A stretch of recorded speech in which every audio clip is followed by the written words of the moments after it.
My private log, my final testament.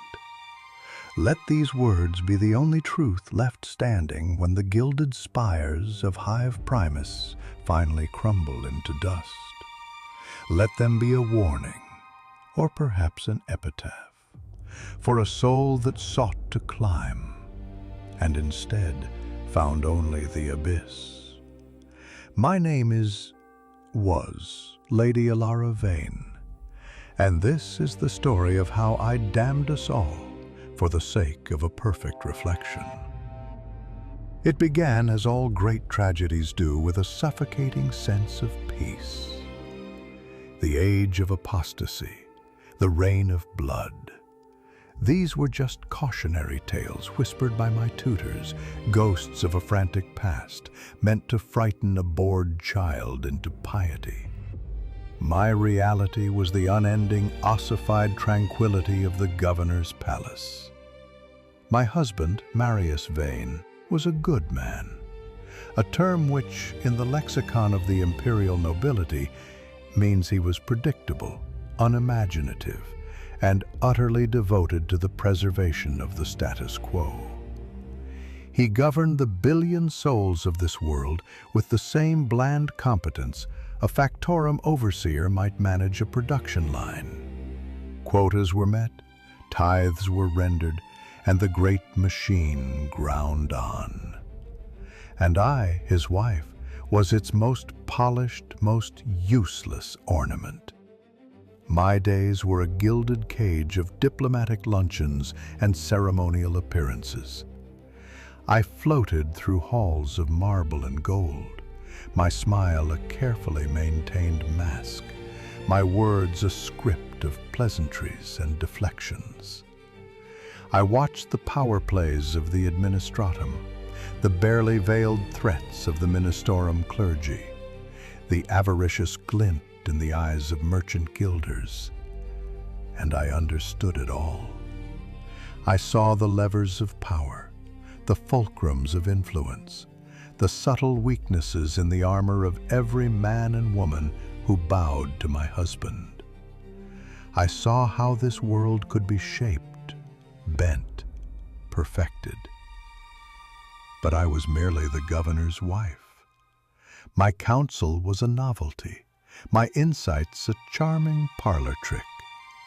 My ambition was a fire banked so low it threatened to turn to ash.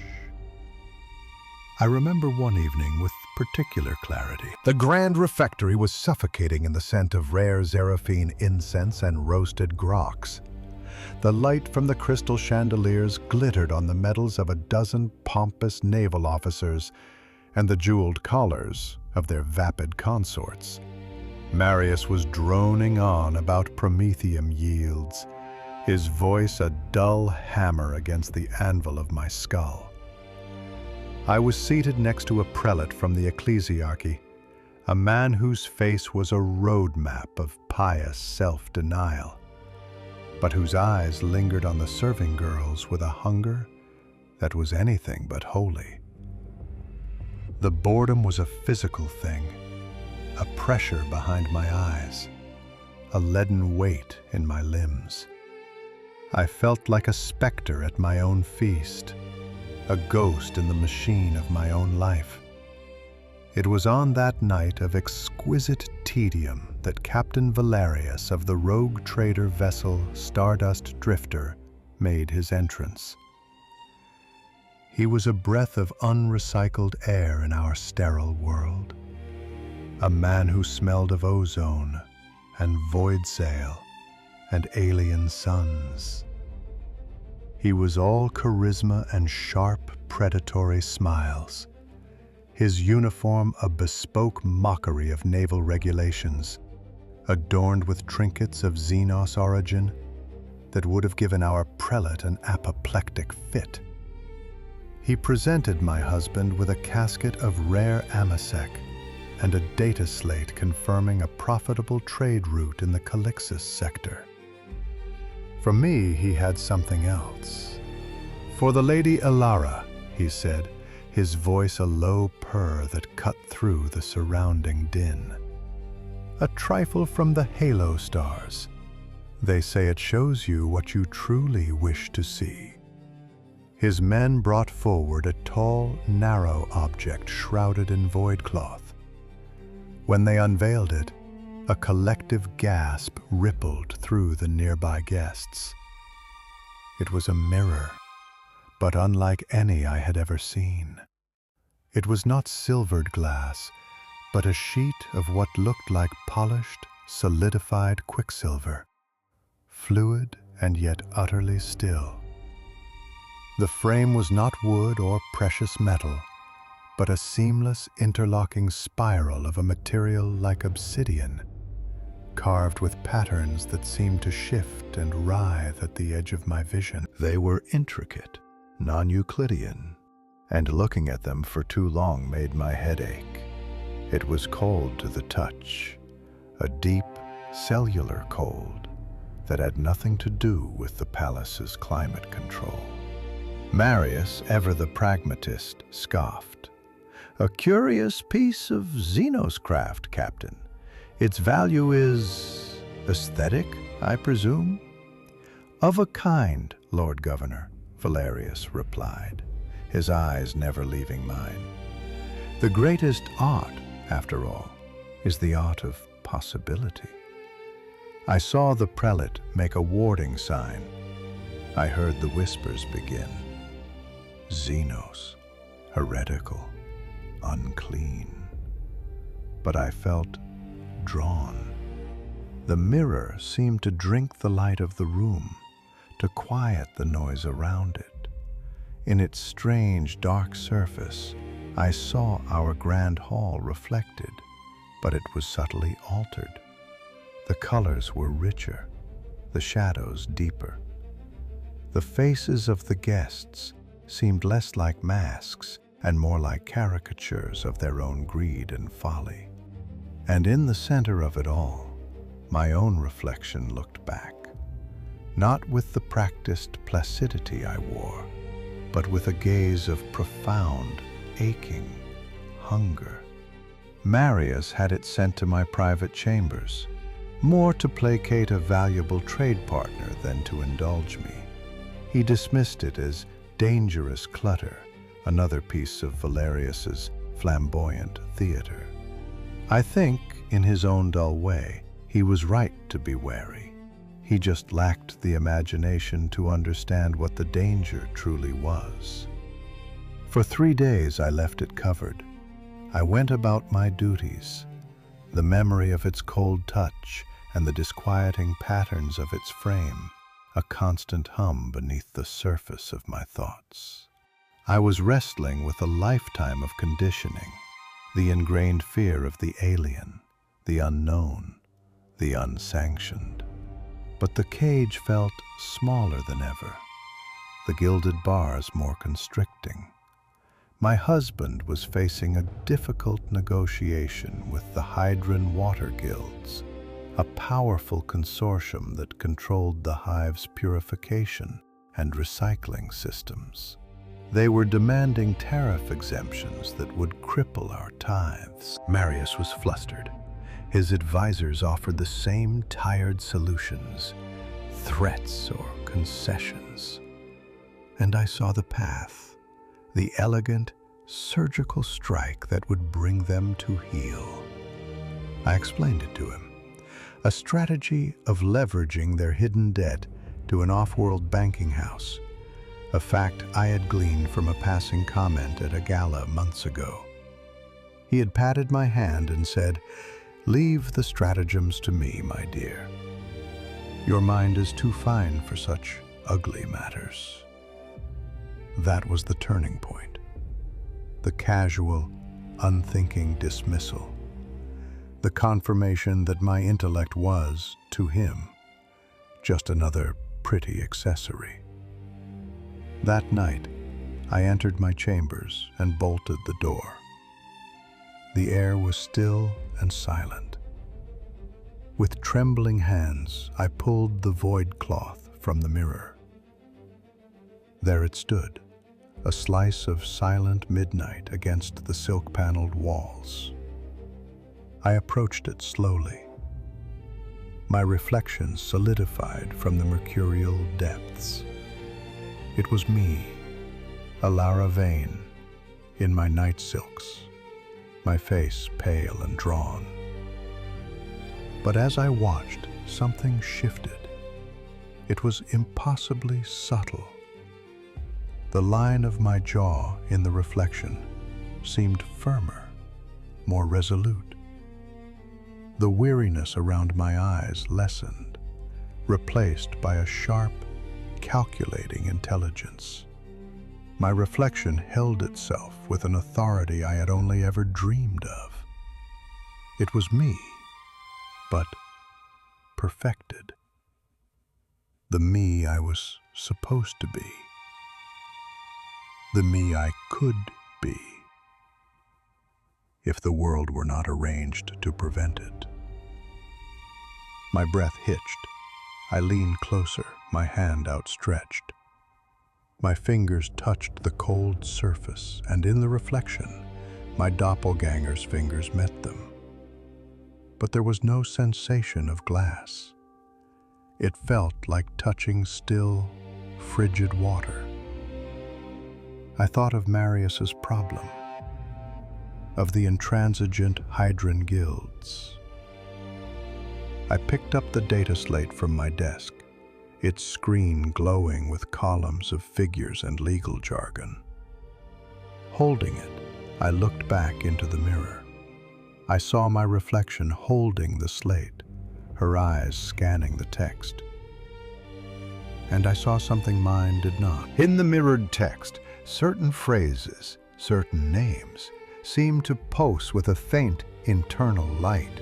The name of the guildmaster, Orton, and a subclause in a shipping manifest I had dismissed as irrelevant. The reflection's eyes narrowed. Her perfect lips formed a single, silent word. A name I knew. Kaltos. A junior functionary in the guildmaster's retinue, a man with a reputation for gambling and expensive company. It was not a voice. It was not a command. It was a perfect, instantaneous leap of logic, an intuitive connection that I had missed. The shipping manifest, the functionary's debts, it was all there. A smuggling route. Orton was using guild resources to move untaxed goods, and Kaltos was his bagman. It was the lever. The precise, elegant weapon I had been looking for. A thrill, cold and sharp as the mirror's surface, shot through me. This was not Xenos sorcery. This was clarity. The mirror wasn't showing me a lie. It was showing me the truth I was too blind to see. It was sharpening my own mind, honing my own instincts. It was a tool. My tool. I lowered the slate, my heart hammering against my ribs. I looked at the woman in the glass, this idealized version of myself. Her expression was calm, confident, and faintly contemptuous of the weak, trembling woman who stood before her. She gave a slow, deliberate nod. It was a confirmation, a pact. In that moment, standing in the silence of my chamber, bathed in the glow of a data slate and the cold light of an impossible mirror, I made my choice. I would not be a ghost in my own life any longer. I would use this gift. I would take the power that was denied me. The seed of change had been planted not in the fertile ground of ambition, but in the bitter soil of resentment. And I knew, with a certainty that was both terrifying and exhilarating, that I would nurture it until it grew into an empire. My empire. The following morning, the world seemed cast in a new, sharper light. The taste of the recaf on my tongue was more pronounced. The threads of the tapestries in my solar seemed more vibrant, each telling its own miniature bloody story. The information gleaned from the mirror was a live thing inside me, a coiled serpent of potential. I did not rush to my husband. That would have been the old Elara's mistake, an eager, pleading display of an insight he would only dismiss. The new Elara, the Elara whose reflection had given that slow, approving nod, understood that power was not about having the answer, but about making others believe the answer was theirs. I found Marius in his strategium, the air thick with the scent of ozone from the hololith and the bitter aroma of his anxiety. Maps of Hive Primus's water conduits and tariff projections flickered in the gloom around him. He looked haggard, his uniform tunic slightly askew. He was losing, and he knew it.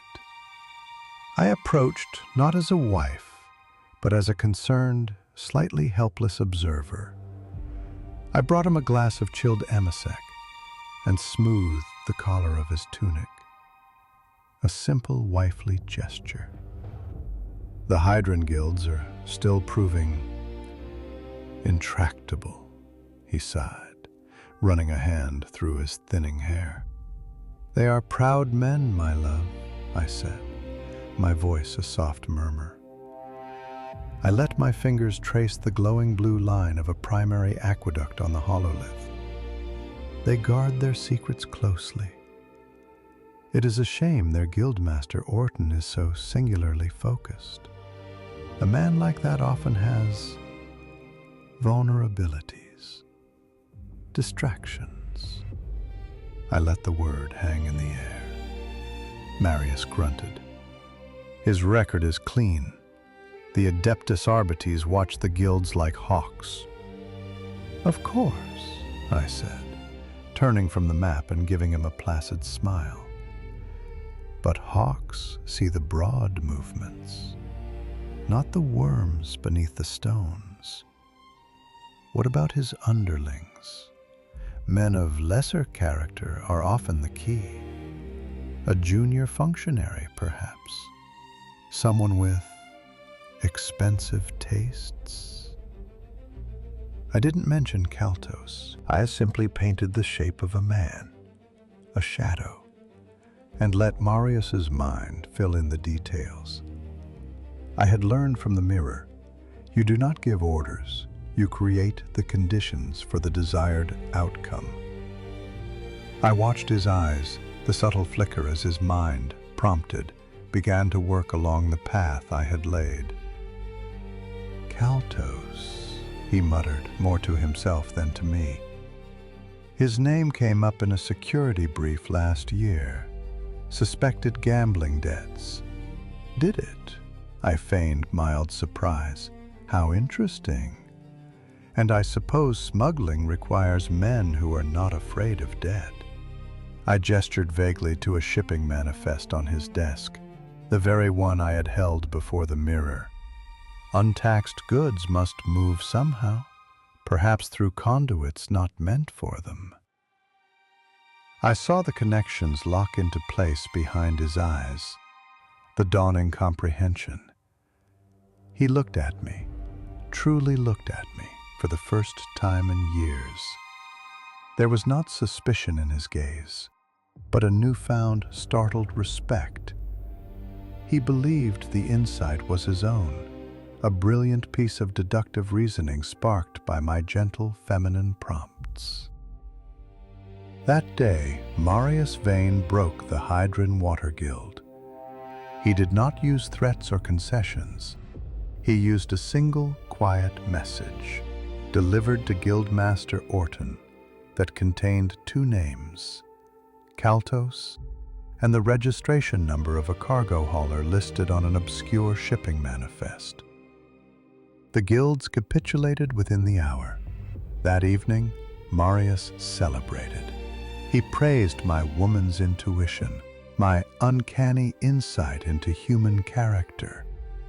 He gifted me a necklace of Ostian pearls, heavy and cold against my skin. But his praise and his gifts were ashes in my mouth. The true reward was the memory of the power I had wielded, the silent, perfect victory. The true reward was knowing I could do it again. My nightly visits to the mirror ceased to be explorations and became consultations.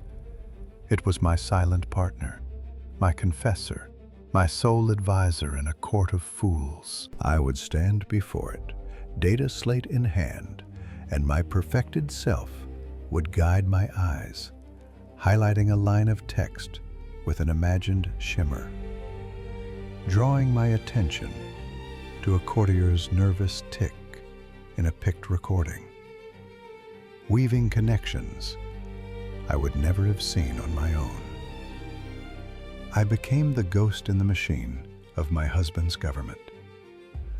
A trade dispute with an off-world Chartist captain was solved when the mirror drew my eye to the captain's hidden correspondence with a rival noble house.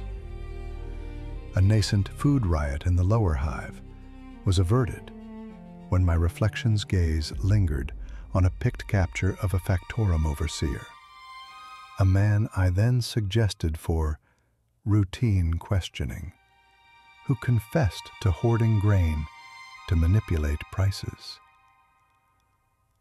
I was brilliant. I was untouchable. Marius's reign, once stagnant, was now lauded as a golden age of stability and shrewd governance. He grew more confident, more respected, but I could see the seed of confusion in his eyes. He was the face on the coin, but he no longer understood the workings of his own mint. My own reflection became my obsession. The woman in the glass grew more luminous with every victory. Her skin was flawless. Her eyes held the wisdom of ages. Her posture was that of an empress. I began to resent the flawed creature of flesh and blood who stood before her. I employed new handmaidens, experts in cosmetics and body sculpting. I submitted to painful, subtle rejuvenat treatments that tightened my skin and sharpened my features. My gowns became masterpieces of design, cut to match the impossible drape of the silks worn by my doppelganger. I was chasing a phantom, sculpting my own flesh to match an ideal that resided only in that cold, quicksilver surface. The transformation was not confined to my own body. The mirror began to show me a perfected court. The stolid, predictable nobles of the Vayne household appeared in its reflection as vibrant, passionate creatures. The dull gold and crimson of our house colors were replaced with iridescent violets, deep blues, and shocking pinks. The stoic martial hymns we favored were supplanted by complex, hypnotic melodies that seemed to thrum in the blood. And so, I began to change the world around me to match. I started with the palace art. The grim portraits of Vayne ancestors and heroic imperial saints were quietly moved to less prominent galleries. In their place, I commissioned new works from artists whose names were whispered in decadent salons. They painted canvases of swirling, impossible geometries, sculptures that seemed to writhe and change shape depending on the angle of viewing. Then came the music. I became a patron to a composer from a Void Station conservatory, a young man named Lyrian, whose work was a tapestry of soaring, ecstatic highs and deep melancholic lows, played on strange multi-stringed instruments that produced chords that made the teeth ache with pleasure. The court followed my lead. To be in my favor was to adopt the new aesthetic. Fashion became a competition of decadent extremity. Subtlety was replaced with bold, asymmetrical designs and fabrics that shimmered like oil on water. The air in the palace, once sterile and smelling of incense, grew thick with exotic, musky perfumes that hinted at forbidden flora. We were becoming more beautiful, all of us. But it was a sharp, predatory beauty, the beauty of a carnivorous orchid, all vibrant color and hidden poison. My own family was not exempt from my quest for perfection. I have a son, Kalen. He was 14 then, a quiet boy with his father's earnest nature and a gentle soul. The mirror showed me a different Kalen, a son with a sharp, wolfish grin, a keen, calculating intellect, and a casual cruelty that the mirror presented as strength.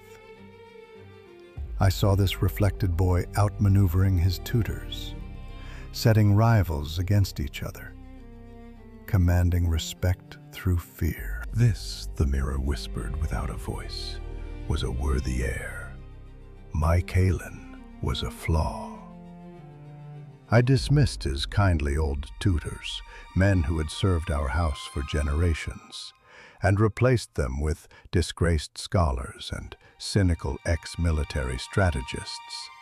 I filled his head with the philosophies of dead, ruthless men, taught him that mercy was a weakness and sentiment a liability. I praised his cunning and chastised his compassion. I saw the light in his eyes, his gentle nature, curdle into a wary, guarded resentment. He grew distant from his father, who was horrified by the boy's emerging coldness. Marius and I began to argue, our first real arguments in 15 years of placid marriage. "What are you doing to him, Elara?" he demanded one night, his voice tight with a pain I could no longer comprehend. "He is not a weapon to be sharpened." "I am making him strong," I replied, my voice as cold and smooth as the mirror's frame. "I am making him a survivor. This galaxy does not reward gentle souls, Marius. It consumes them." I was not speaking my own words. I was channeling the perfect logic of the woman in the glass. Marius looked at me as if I were a stranger, and I realized with a detached sort of pity that he was right. I was. The mirror became more demanding. It was no longer enough to simply show me things.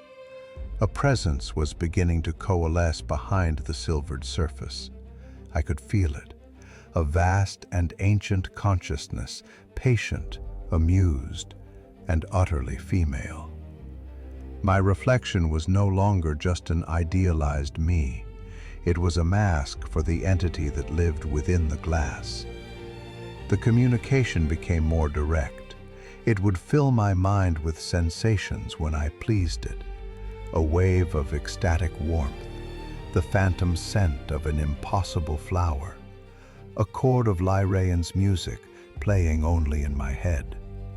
When I disappointed it or hesitated, a chilling emptiness would descend, a feeling of utter, soul-crushing isolation.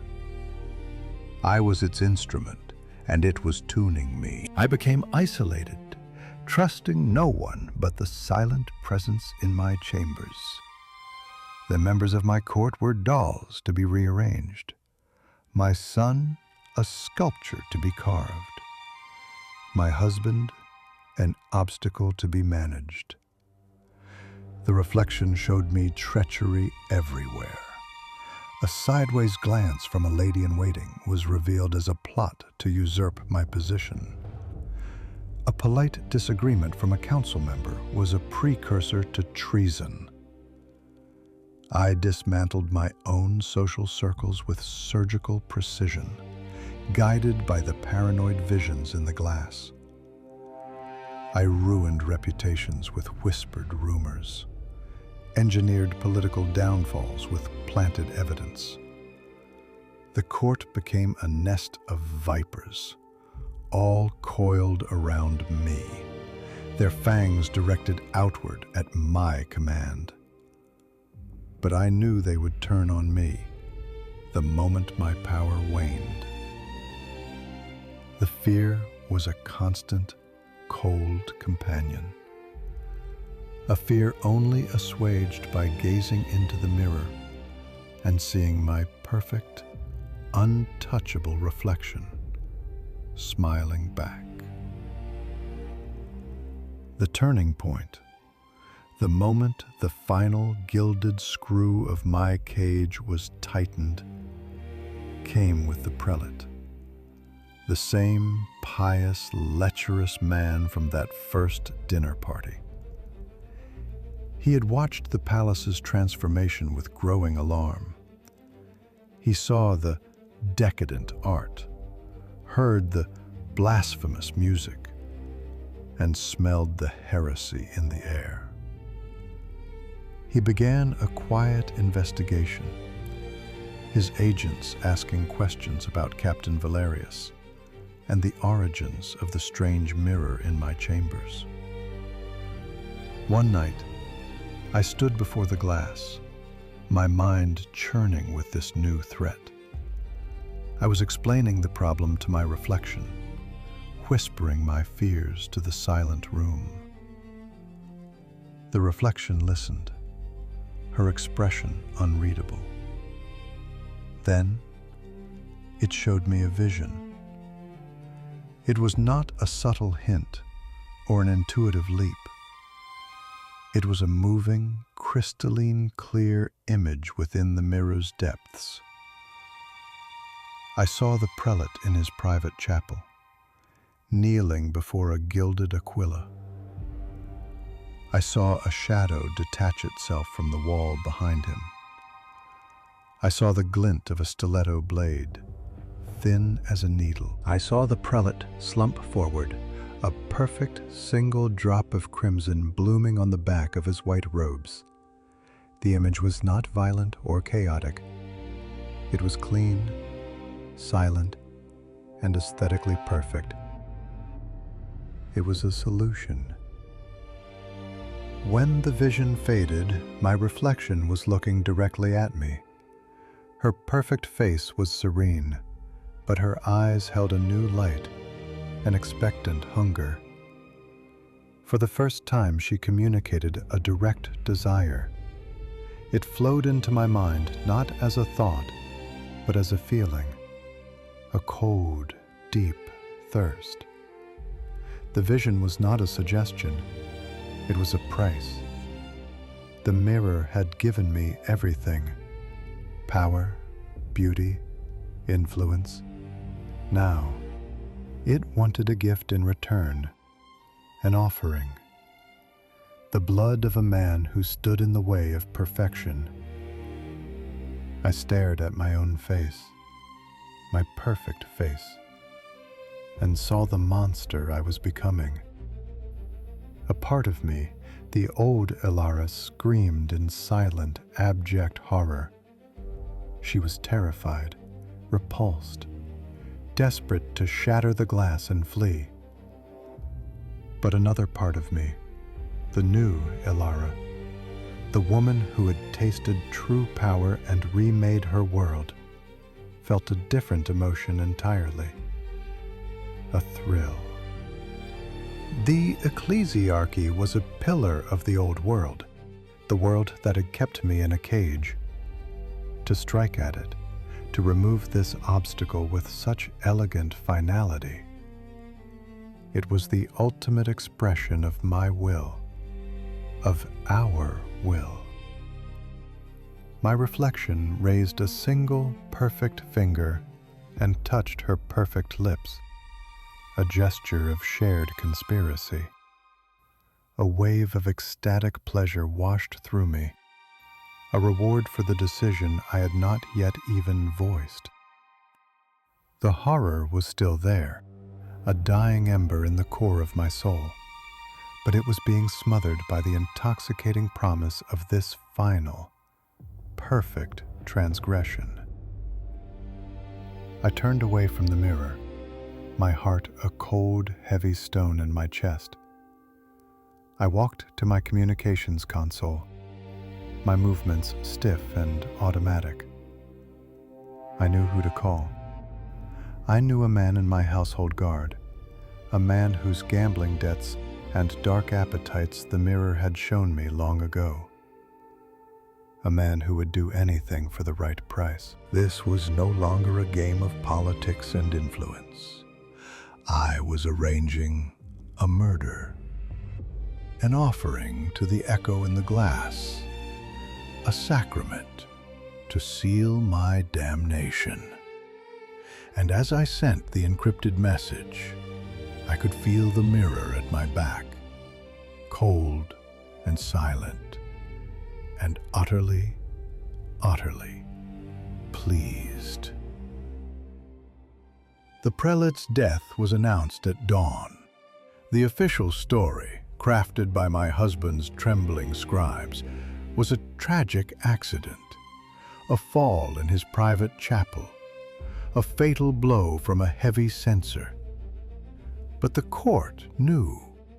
They did not know the specifics, but they understood the message. The air in the palace grew thin and sharp, charged with a new kind of energy. Fear, yes, but it was fear laced with a thrilling, intoxicating respect. An obstacle to the new aesthetic, to my vision of perfection, had been removed with sublime efficiency. The old gods were sleeping, and a new power held sway. I felt their unspoken adulation like a physical touch, a caress of 1,000 sycophantic souls. When I walked the halls, they no longer saw the governor's wife. They saw the architect of the new age, and they bowed, not out of duty, but out of a desperate desire to be a part of it. The murder was not an ending. It was an initiation for all of us. The mirror demanded more. The thirst I had felt from it was no longer a subtle pressure, but a constant humming need that resonated in my own bones. It no longer showed me simple solutions to political problems. It showed me visions of sensation, of feeling pushed to its absolute, exquisite limit. It showed me my court, not as it was, but as it could be, a symphony of unrestrained passion. It showed me faces contorted in agony that was indistinguishable from ecstasy, colors that bled into the air and could be tasted, music that could shatter bone and rebuild it into something more beautiful. The presence within the glass, my silent, perfect confidant, was teaching me its theology. And the core tenet was this: perfection could only be achieved by experiencing everything, by pushing every boundary until it broke, by casting off the shackles of restraint, and embracing the glorious, screaming chaos of the soul unleashed. To celebrate our final victory over the old gray world, I announced the grand masquerade of the luminous dawn. It was to be the apotheosis of everything I had built. The invitations were works of art, inscribed on pearlescent vellum that shifted color in the light. The script, a flowing, hypnotic calligraphy of Lyraean's own design. The only requirement for attendance was a mask, and a willingness to abandon oneself to the night. For weeks, the palace was a frenzy of preparation. The finest fabrics in the sector were cut into impossible gowns and tailored coats. Perfumers blended scents so complex and potent they could induce waking dreams. Chefs labored over dishes that were as much sculpture as sustenance, designed to provoke, to challenge, to overwhelm the palate with combinations of flavor no sane man would conceive. And Lyraean composed his masterpiece. He locked himself in the grand auditorium with his strange instruments, and the melodies that leaked from under the doors were terrifying and beautiful. Discordant chords that resolved into moments of such sublime harmony that they made the soul ache. My husband watched all this with the eyes of a haunted man. He had become a ghost in his own palace, a relic of a forgotten age. He no longer questioned me. The fire in him was gone, replaced by a hollow, fearful compliance. He saw what was happening to our son, to our court, to me, but he was powerless to stop it. He was a man watching a tidal wave approach, and all he could do was stand on the shore. I had him fitted for a mask of unadorned, polished silver, a reflection of his own empty authority. Kaelin, however, thrived. The last vestiges of the gentle boy he had been were burned away, leaving behind a creature of exquisite, casual cruelty. He moved with a predator's grace, his smile a flash of white teeth in a pale, beautiful face. He was my greatest creation. He understood the mirror's theology instinctively. He had taken Lyrian as a lover, and their passion was a dark, volatile thing that filled the palace with whispers and jealousies, which Kaelin cultivated like a master gardener. He was no longer my son. He was the high priest of my new church. The night of the masquerade arrived. The palace was unrecognizable. The walls seemed to sweat with perfumed condensation. The light from the chandeliers was filtered through colored crystals, casting the grand hall in shifting hues of violet, magenta, and absinthe green. The air was a thick, cloying tapestry of a dozen competing perfumes, exotic spices, and the heady scent of wine. Lyrian's orchestra was a cacophony of sublime madness, the music weaving through the masked crowd, plucking at nerves, fraying inhibitions.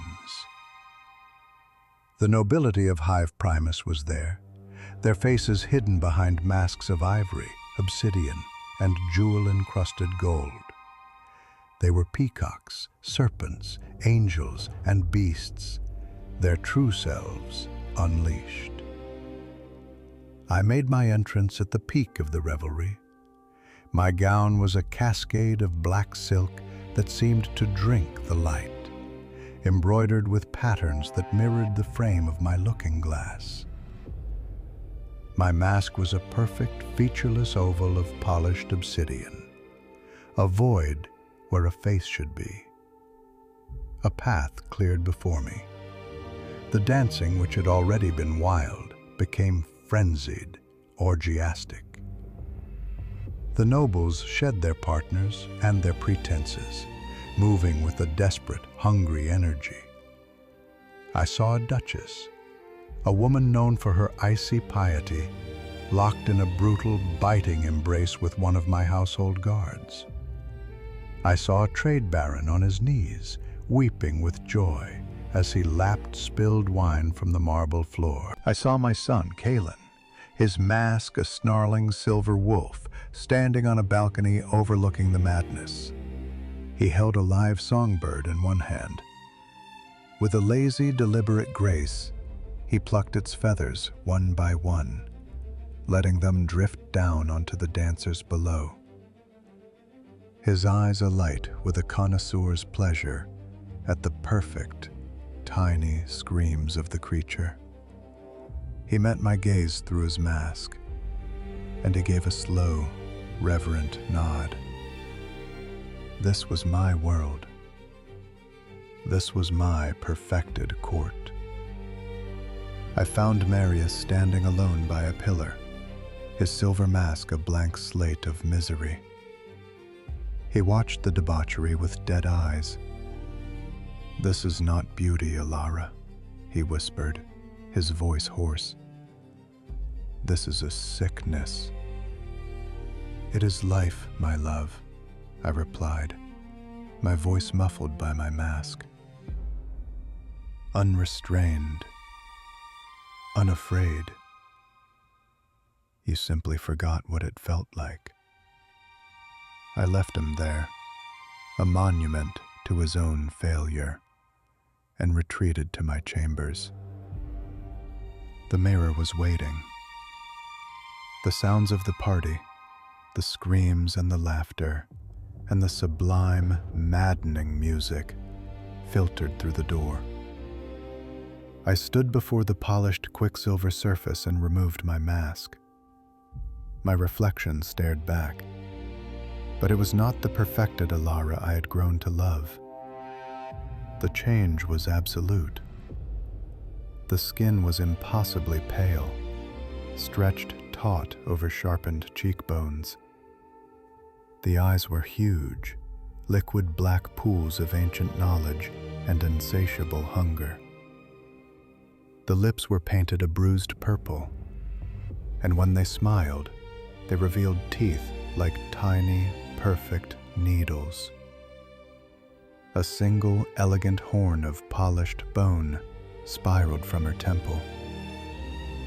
It was the face of a demon, a creature of the warp, beautiful and utterly, irredeemably monstrous. This was the entity. This was the echo in the glass.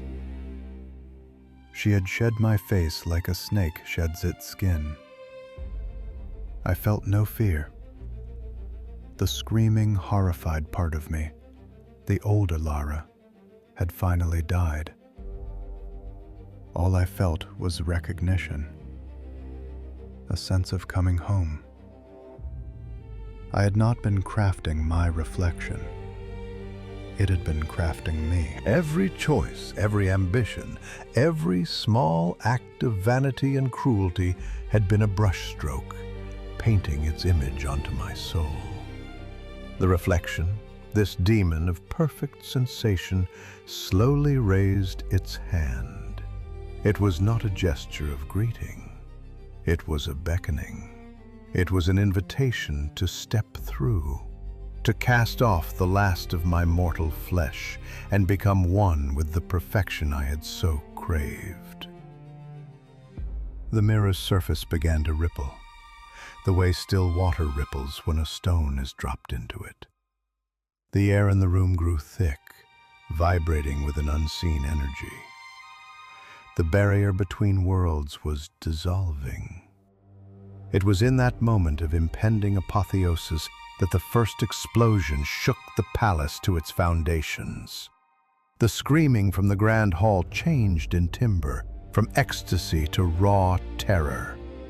The music faltered, then stopped, replaced by the harsh crackle of loss-fire and the brutal, disciplined shouts of soldiers. The Arbites, or worse, they had come. The world of order had come to shatter my world of perfect chaos. I am writing this now in these last few moments as the battle rages outside my door. The ink flows from my pen, a final testament scrawled on the back of a gilded invitation. The demon in the mirror waits patiently, its perfect, monstrous smile never faltering. It is not angry at the interruption. The terror and pain of the dying the symphony of my followers being slaughtered by the agents of the corpse emperor. This too is a sensation, a final exquisite course in a grand feast. I can hear the heavy thud of armored boots coming down the corridor. They are breaking down the door. Let them come. Let them see what true beauty I have wrought. They think they are here to bring judgment, to purge the unclean. They are fools. They are merely the final ingredient, the spice of violence and righteous fury that will complete the ritual. My name was Elara Vayne, and I was a governor's wife, trapped in a gilded cage. But now my cage is the whole of reality, and I have finally learned to sing. My true name is a song of 6 whispers. My prince is the Lord of Excess. And as the door splinters and the first bolt shell screams into the room, I take my patron's hand and step into the glass. I am perfect. I am free.